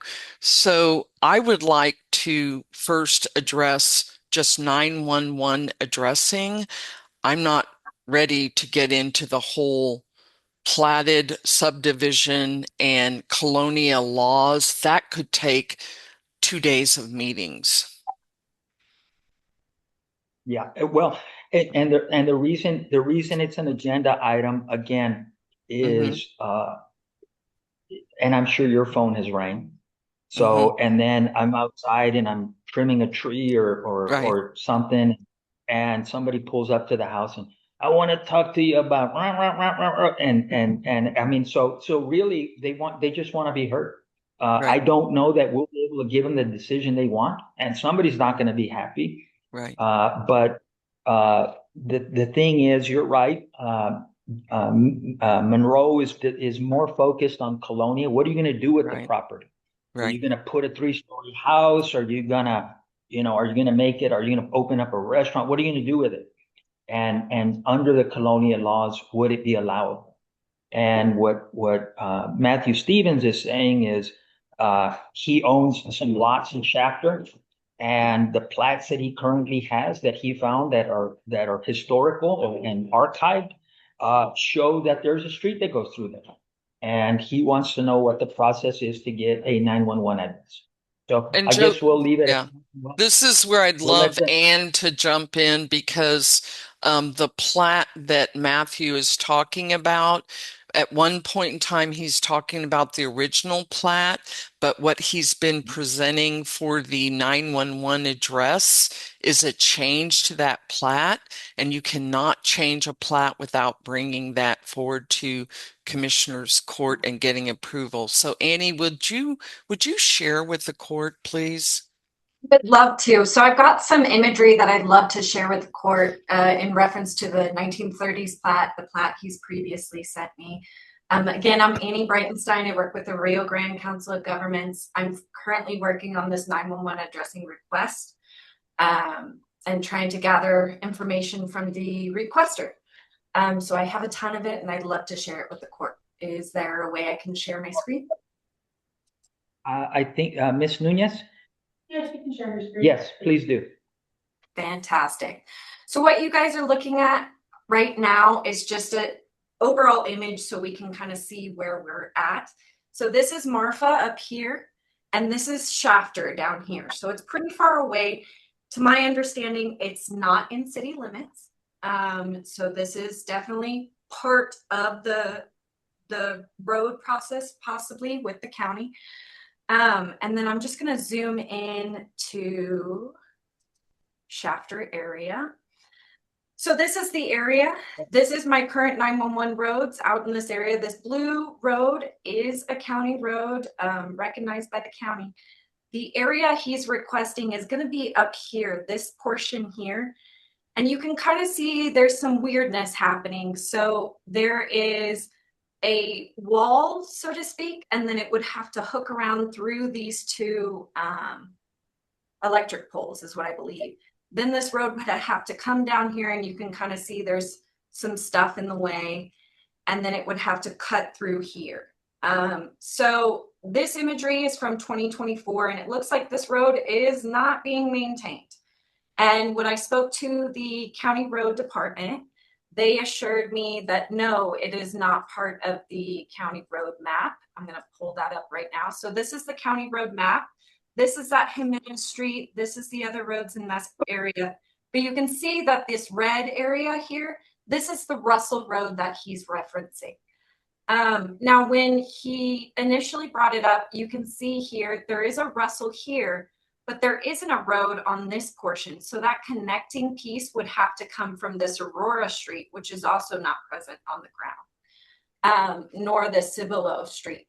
The also interesting thing about this 1930s map, I don't have measurements of this road, which is also kind of like a red flag, like maybe this was a preliminary, like Judge was referencing. They had big plans and they just kind of fell through. I do also have to kind of mention to the court that around 2008, Texas put out a big thing where all county had a chance to kind of abandon roads that maybe they thought were going to be a big thing and they didn't quite follow through. So I was concerned that maybe that's what happened in this area when I reached out to Mr. Stevens. That's when he presented this. So I'm going to try and full screen this so you can kind of see a little bit. One of the biggest red flags when I was looking at this is there's a little note here, and it basically states that the easements in this area haven't been fully kind of flushed out. It does have a reference for a separate easement for that top road that wasn't in the original 1930s plat map. And as Ms. Deidre was explaining, we're changing things. So this is a combination of two plats. This area here is obviously a separate of this area. So that's also what I brought up to Mr. Stevens is, hey, this looks like maybe this is two things kind of coming together. Do you have reference of where they were pushed together in the court? And Mr. Stevens kind of didn't quite have anything for me in that realm. So that's kind of where it died for me, is that, hey, if I were to take this to Commissioner's Court and present it and go, hey guys, he's shown me some pictures that this road has been recently cut, but he hasn't provided me what engineer cut it. It's definitely new because as we can see in the aerial imagery previously, it's not cut. So this is a newer addition. When do you have any kind of documentation when this road was provided to you guys? Because it's not a county road, so it's got to be a privately maintained. And that's where I think it is a county road. Before How- you before you How go are with you conclusion. saying that, Blair? How are you coming up with that? Because the plat from 1930, yeah, you had it. At Okay, least 'cause this is the part of county it. road. No, go to the plat, please. The old plat, 1930. All right, the purple Russell Street is listed on the plat as a road, right? Now, it's hard to tell, but at the very top right, it says, "We, the undersigned, blah, blah, blah, hereby dedicate to the use of the public the streets and alleyways shown on the plat." So when this plat was filed in 1936, Russell Street in purple was dedicated to the public. Now, I don't know if it's been abandoned, right? And I certainly can't go through 1936 through 2026 of meeting minutes to find out if it's ever been abandoned. But I kind of doubt that. And without knowledge that it's been expressly abandoned, that means Russell Street, as shown in purple, would have been dedicated to the public, and in this case, the county, as a street. For the pink at the top. Can I ask you a question, Blair? You're saying, and of course that would be the county, but it is considered a public road, but is that considered because it's called City Edition of Shafter? Does it become a road for Shafter, a public road, or does it become automatically a county? That's where I'm confused. Well, Shafter, to my knowledge, doesn't have is not a municipality, so it would be county. Kind of like Fort Davis, right? Fort Davis technically not a city. It's not a municipality, so all of their streets are county. So that's where that would fall. Now, the other issue is the pink road that she highlights on the plat is not a road on the plat. At the top, that's not a road listed on the plat. So we don't know who owns that property. That's not a road that's been dedicated to the public. That's just personal property that somebody owns. And so the county, without that being dedicated to the county and accepted by the county, that pink part can never become a county road. Got it. And then, so I also have a question because it specifically states alleyways in that little text there. But as you can see in the aerial imagery, this alleyway is completely blocked off by this homeowner here. So when that's not uncommon out here. It's the same thing. And if you look in Marfa, like the city of Marfa, if you look at the old plats, there's going to be a lot of places in Marfa where there's an alleyway on the plat. But then when you actually go there, there's no alleyway, and people have enclosed that. Okay. So it's a common problem. Does it mess with the implied easement or easement from the previous plat? If the city or the county wanted to use that alleyway, then they could bring an action against the property owner who is encumbering the easement. So that's their right to. Okay. But, alleyways aren't streets, so I presume that you can't give a 911 address along an alleyway. Right. So then I'm glad we're having this conversation. There's one that recently came up in the city of Presidio is you have a Agave restaurant, right? Which most of you have been to. And then right next to it, there's a bakery. Well, right in the middle, there's actually a little road that goes through there, but there's a huge arroyo. So nobody wanted it. And Agave petitioned the city to close it off and adopt it. And I think they purchased it, as a matter of fact. So there was no dissent from the owner of the bakery. The city was also in agreement that it wouldn't be appropriate to have a road there because of the arroyo, and everybody went home happy. We had a case recently that we got drug into, and that was this is why this was so important to bring, because we all recall not too long ago, as a matter of fact, I think it reared its ugly head again, Vizcaíno County Road or Vizcaíno Road, right? And we got drug into a lawsuit. And it was a county road that for the most part, we hadn't maintained in years.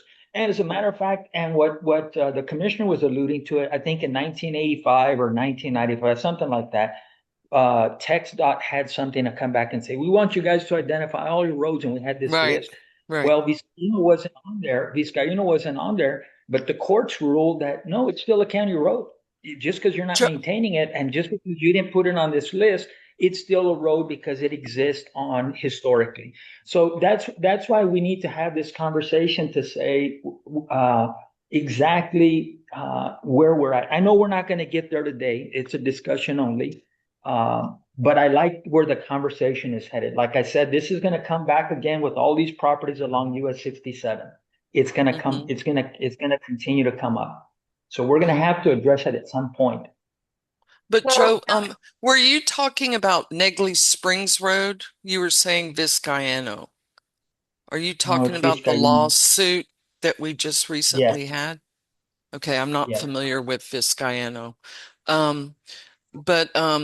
So I totally agree with you, but I would like us to understand that that whole platting and that is a completely different issue than Commissioner's Court coming in and naming or giving 911 addresses, right? Yeah. Now, and now that you've got, I was actually going to ask you to put up this survey. I'm glad you have it up now, where the surveyor has listed Russell Street at the top, right? Where it's extending, yes, right there. That's technically not correct because when you look at the plat, there is no street shown on the plat up there, and that has not been dedicated. Now, what you're putting your cursor on now, that is a WTU utility easement. That is not the same as a right-of-way easement. So that does Right. not apply to the county. That is a easement for then utilities in the you can ground or see- above the air, whatever their easement was Yeah. for those utilities. So then you can see that this portion down here would have to be, that's left off of this plat, would have to be the connecting piece for Russell, because you can't have a dangling road. You have Right, to and have that's a where you way- see it on the bigger plat, right? The actual plat. You see Cibolo Creek and Aurora Street. Right. And it's not named, but where Cibolo and Russell Street meet and then it goes down. Yeah. It's not named, so I don't really know if we can consider that a street on the plat. This is obviously not a very well done plat. Like today, this would not fly. But in 1930, this was normal. I mean, I've seen this in all different, not just out here, San Angelo, Midland, this kind of stuff was normal in the 30s. So there is an argument to be made that extension that goes down is not a street. But where it says Cibolo Street and Aurora Street and Russell Street, those were dedicated to the public. So the county could take, could start maintaining those if it chooses. Chavez Street, same thing, but it looks like Chavez and Jimenez are already being maintained, to my knowledge. Yeah. Now the issue is the pink part at the top, which the surveyor is listed as Russell Street. That's not correct. It is not part of the plat. It's been excluded from the plat. So we don't know who owns that property, and the county cannot start doing a county road on that because it's privately owned property. Right. Unless there's, since 1936, unless whoever owned that property came in and dedicated that to the county later on in a separate document, then that would be different. But if that was the case, it wouldn't have been named Russell Street. So it seems to me that the surveyor mistakenly listed Russell Street as turning, and continuing in a northwest fashion, and that's not. Which I think is And why Blair, note here that the easements has not been at this time, may or may not exist, things like that. So it's kind of going, yeah, I know, but I'm not for sure. Which we also see a lot in these fun little plats from 1930s.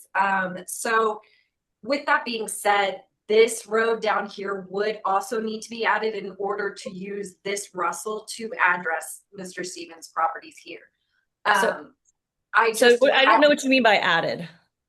So they're not in the 911 Presidio County 911 map right now because they are also not a part of the county road map. So 911 and the county road maps normally coincide. Whenever I have a discrepancy like this, or potentially this connecting piece down here, is when I bring it to commissioners and I go, hey guys, so we have some people requesting a 911 address.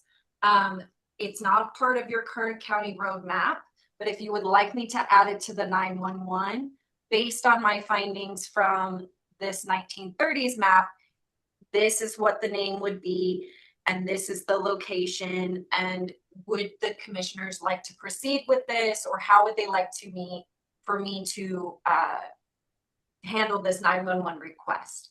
Because at this point, I don't have a road in my 911 map to address from, because it hasn't been expressly advised to add. Well, Gotcha. So it's I'm not not a- really sure It's not, where the so unless I see any kind of abandonment document, those Russell Street, Cibolo Street, Aurora Street have been dedicated to the public. Whether or not they're maintained legally on the ground, that is a right of way that the public can use. So I don't know if I don't know where Rio Cog decides, okay, it's a legal access, but it's not being maintained. Do you not include it in your map if it's not maintained? So that's where it becomes sticky for us, is if we're putting a road into the road map, we want to be able to use it for 911 access. So if I'm giving them an address saying, hey, an EMS truck can drive down this road, but the road is chueco and all, sideways. Well, there's no point in adding it to the 911 map, because it's not a viable access point in the event of emergency. So that's why that maintenance piece is very important for 911, because we want to make sure if I'm putting it in the map, I can tell my guys to actually travel down this road. There's no point in adding an address if we can't get to them, if it's not a dispatchable location, which is part of the 911. and I know it's not identical, but it's kind of like what the court addressed here recently when Quattro White is making, I guess, quote unquote, a subdivision. And he's going to have access to this. And we had that wonderful presentation from Case. It's going to be something similar to it. But again, well, that one's private. That one's a private road. So that one's not a public road. And that's also kind of where I guess I'm confused on the Rio Cogs. You can put a street on your Rio Cog map if it's private. The maintenance of it is the priority. Yeah. So this, I see what your issue is.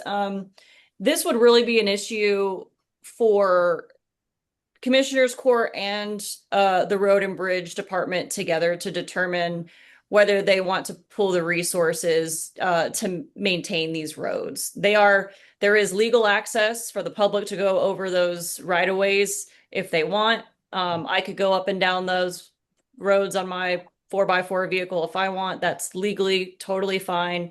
But the actual, county putting the money into maintaining the road and including it as part of its maintained road maps, that's really going to be up to Commissioners Court and the Road and Bridge Department from a fund standpoint, and I'll leave it up to them for there. But the legally we can do that because, like I said, it's already been dedicated to the public. Can I just add one more little caveat? Mr. Stevens did send me a few videos that the road is currently cut on the ground. The secondary concern, because we have a lot of people in Hudspeth County that will cut a road, but they're not an engineer. So I can't guarantee the road isn't going through someone else's property because I don't have an engineer kind of guaranteeing I've cut the road according to the plat. So according to this plat, there's not a whole lot of measurements. I can see like a 54 possibly here. The placement of the road could potentially be cutting through someone's private property. And so that's also kind of hand in hand with the maintenance is I want to guarantee that if I send an EMS truck down this road and we clip somebody's fence because it's not cut according to, the 50-foot easement or whatever, we want to kind of have that flushed out before I add it to the 911. So right So I now, I think- know the road's cut, but I don't know if it's been cut according to the exact easement of the plat. So the maintenance of county roads and the cutting of county roads, however you want to put it, is county liability. So that wouldn't, you know, if your ambulance went down a county road and then later it turned out it wasn't properly a county road, that wouldn't be an issue with the ambulance. That would be a liability issue for the county. So I don't think that's an issue you should be concerned about. Because that liability wouldn't, as long as your ambulances are going down roads that are being maintained by the county, the liability of who owns the ground underneath that road falls on the county, not the ambulance, and not RioCog. So Well, that's you more know, like- Blair, one of the things I want to say, hold on, Joe, I'm with you, but one of the things I want to say is that I think this is a bigger issue that Annie is trying to stay true to what all the cogs in the state of Texas, how they are doing their practice. Correct me if I'm wrong, Annie. So I think that we as Presidio County saying, well, we'd like to do it different may not work. And I think Marissa would have a real issue with this. Okay, and again, I think that's why it was important to bring this to the court. Right. Not this one says this one says that, this one's saying this. I want to have these stimulating conversations. Unfortunately, the two most affected or that have the two most to say, they're not here. So again, this is a discussion only. I'm going to ask Ann if she would do me a huge favor. Ann, could you email me the stuff that you presented so I can start looking at it? And then I'll remind the court that I am going to bring it back on our next agenda item for that special meeting in Presidio, and we'll have this discussion all over again. So keep your calendars clear. But I look forward to it. Yeah, So, and my is request, everyone good? Can we move on? before we Yeah, get off, go ahead. and my request would be when you bring these documents to the next meeting to remove the road as it's shown going northwest to southeast, because that wasn't dedicated. Yeah, that part's not dedicated to the public, so the county doesn't have any jurisdiction or any ability to create a road there. So as long as, as we move forward with this conversation, let's keep it to the purple. Right. And move forward with that. And if I may, Okay. guys, hey, this is Casey. I've been kind of listening and paying attention here. I might also add that these names that are on the original plat are not the names that we have in our 911 maps. So there have, of course not. years. Right. Yeah. Aurora Street does not exist in our data. That is not a real street. There's a street there, but that isn't what it's called. So there's a lot of differences between what we're seeing in this original plat and what we have today. So a lot needs to be looked at with this. Okay, I look forward to it. And thank you, Case. I apologize that I guess I overstepped myself but prayers to Adele, who lost her father. And I know they're on their way to France right now as we speak. So, but I look forward to us continuing the conversation. So is everybody good if we move on? Yes. Absolutely. All right, good discussion. Good Thank you for your discussion. time. We'll move on to agenda. Thank you so much. Thank you so much. We'll move on to agenda item number 13, discussion and possible action to approve a professional services contract with Linda Patterson for assistance with the county's depository contract process. I don't know what that means, but. So the county is not in compliance with the state, and it also is an audit finding that we don't have a depository contract, which means that the bank and Commissioners Court and the bank have to have an agreement to hold and secure our funds. And I don't think there's ever been one in place. I've never been one in place. Yeah. So when I came in last year, I was like, I'm gonna get this done and I'm gonna do it. Well, it takes a lot of work. It's not just coming in and just saying, here's an agreement. You gotta go for an RFQ and, do all these things. So when I went to the investment academy, Linda Patterson was there. And she spoke about depository contracts. So I reached out to her last year and didn't get done, but then I reached out to her again this year. And she is willing to help us out with this. The contract is the agreement is in your drive. So I was asking the court, the next step is Seen this agreement. Yeah, it's So in the- I haven't had a It's chance to in the- review it. Who hasn't reviewed it? Oh, she has to review it. to you back in like the beginning of April. Did I respond? No. Flipped. Okay, I'm pulling it up. Hold on. Is It looks it, really is it time short. sensitive?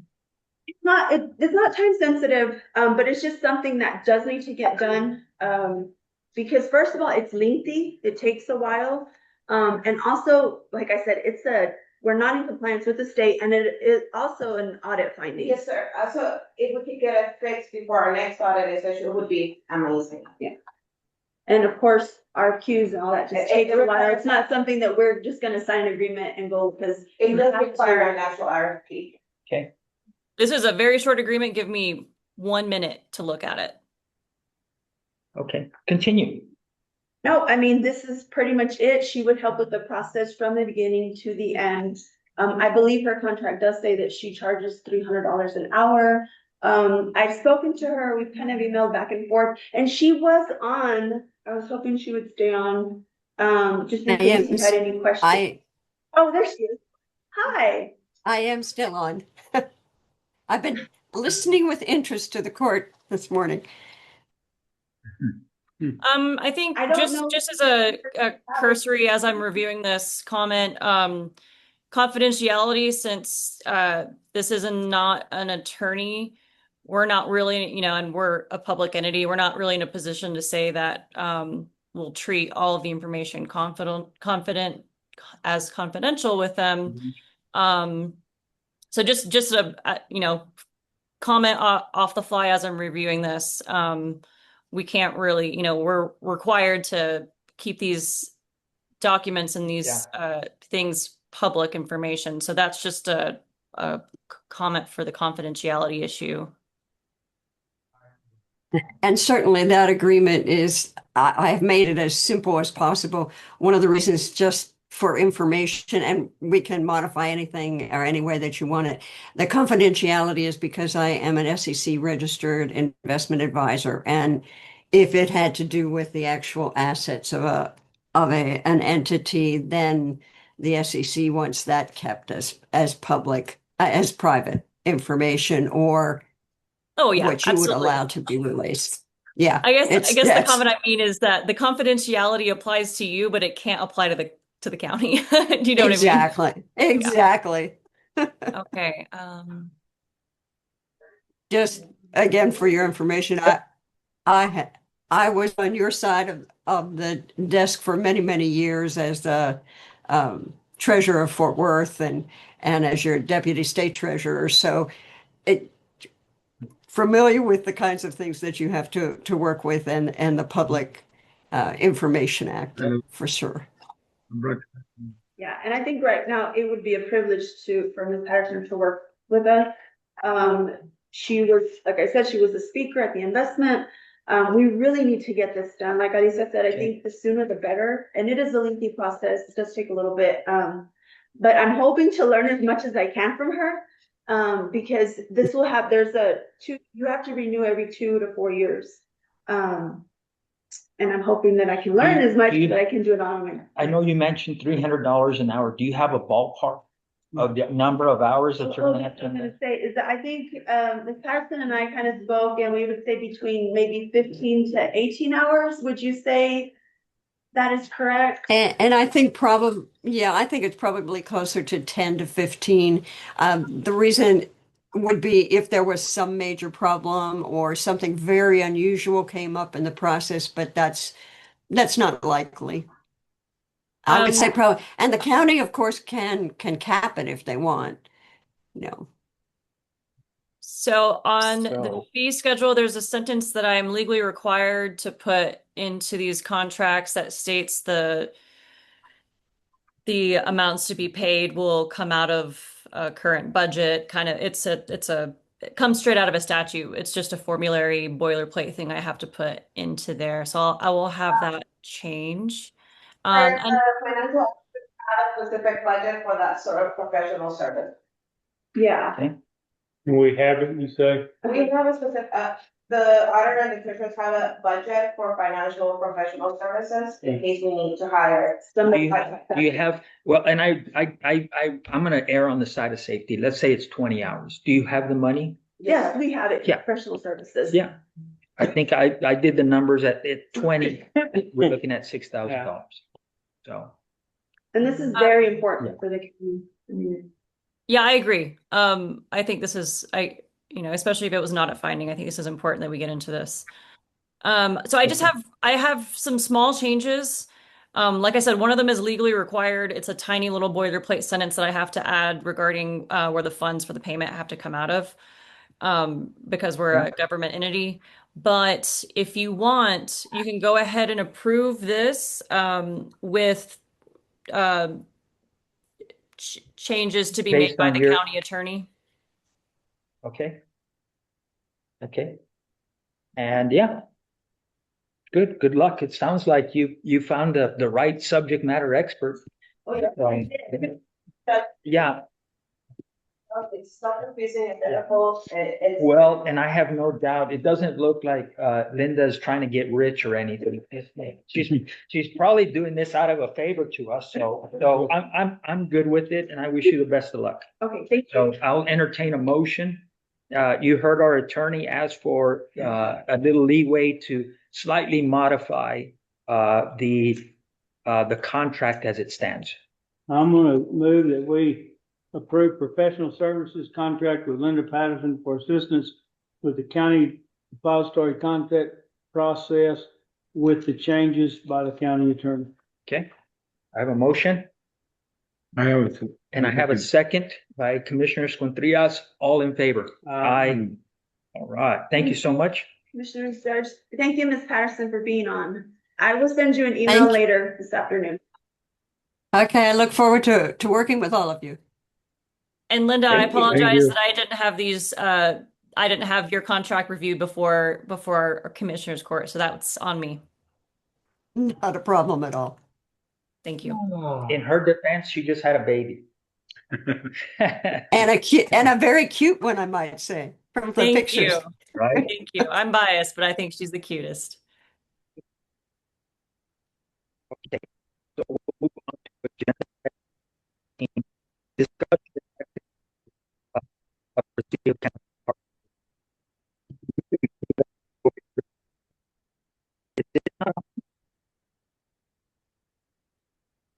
It's just cutting out. Judge, you sound like the. Commissioners Court, I don't know if you can hear me. It seems the internet may be cutting out. It's not ours.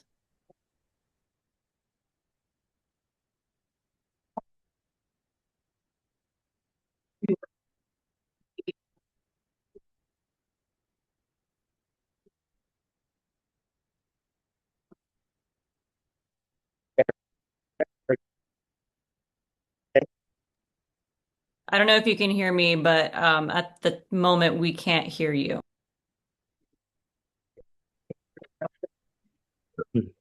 Yeah, I can hear you, Blair, but obviously I can't hear the court. Well, good. I'm the Well, most important person. No, I'm kidding.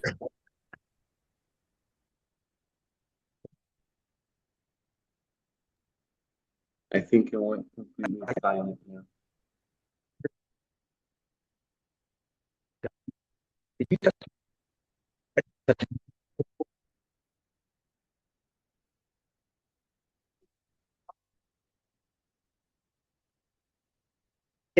Let me pull up the agenda, see what was left. I think we were kind of close to the end anyways.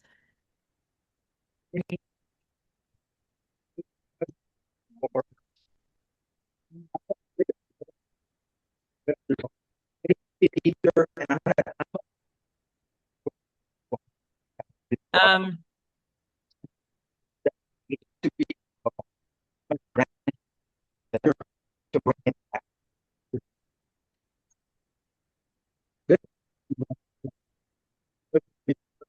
Just as a comment, the court can move forward without us being able to hear you. It's totally fine because we have that comment on the agenda.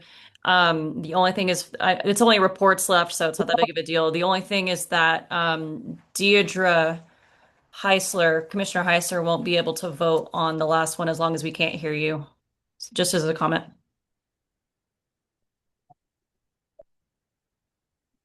Oh, well, Ramon said she hopped off anyway, so doesn't even matter. Y'all can move forward.